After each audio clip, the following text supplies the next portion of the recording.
You can sort of pull you out of trouble. It's always nice to have.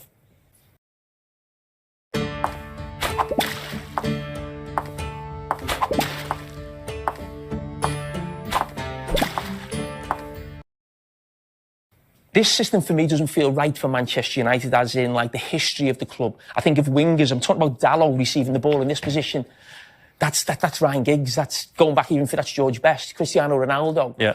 How would you feel as a Manchester United man in terms of this system going forward for the club, and whether you think of the players you played alongside as well?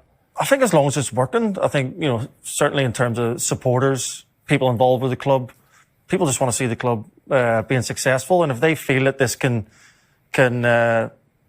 be the best way to do that, they'll 100% get behind it. And you can see that with the fans, get behind the manager. I mean, Manchester United are probably on one of the best runs they've been on with Ruben Amorim. Yeah. Right now, I think it's 4 unbeaten. But what would success look like for Ruben Amorim and Manchester United this season? Definitely think qualifying for Europe, but I think they'll be pushing for a Champions League. I think now that you're sort of looking at it, I think they probably feel like they maybe get a little sniff of that.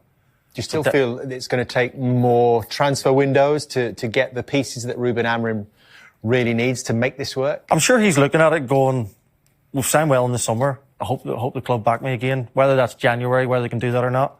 But going into the summer for the next season, how vital, sorry, Johnny, how vital is Bruno to all this, do you think? People are questioning why Bruno's playing in a deeper role, but he's kind of in those inside positions, probably doesn't suit. They're probably like inverted wingers, aren't they, playing in those sort of 10 positions? I think here gives him a little bit more you miss his creativity, I suppose, towards the edge of the box, but the manager certainly gives him license that when the team get higher up, Casemiro in this team will sit and Bruno will be able to join the attack. We're going to look at the team that played at the weekend, and when I look at this team, I actually probably look at that and think, that is Manchester United's best team. I don't think there's anyone really missing who would maybe come into that. So, again, we go back to the first game, your experience with the manager. So, your experience plus your own idea on how this play. What are the positives of this system under Ruben Amorim, and what are the negatives for you? Well, I mentioned earlier about there's not too many moving parts.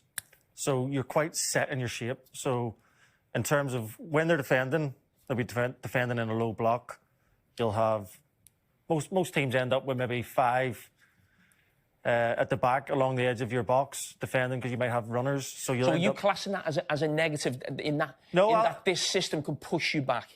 No, I'm saying that when you are under attack and you are on the edge of your box, more than likely you will be in a 5. So the team's almost set to how they would defend on the edge of the box. On the other side, when you attack, when you push the wing backs up, when you're attacking,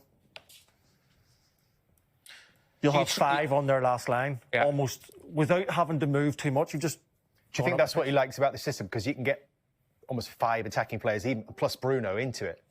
I don't know if that's personal, but I'm just saying that I don't know if that's what he likes. But for me, sort of watching and playing a little part in it,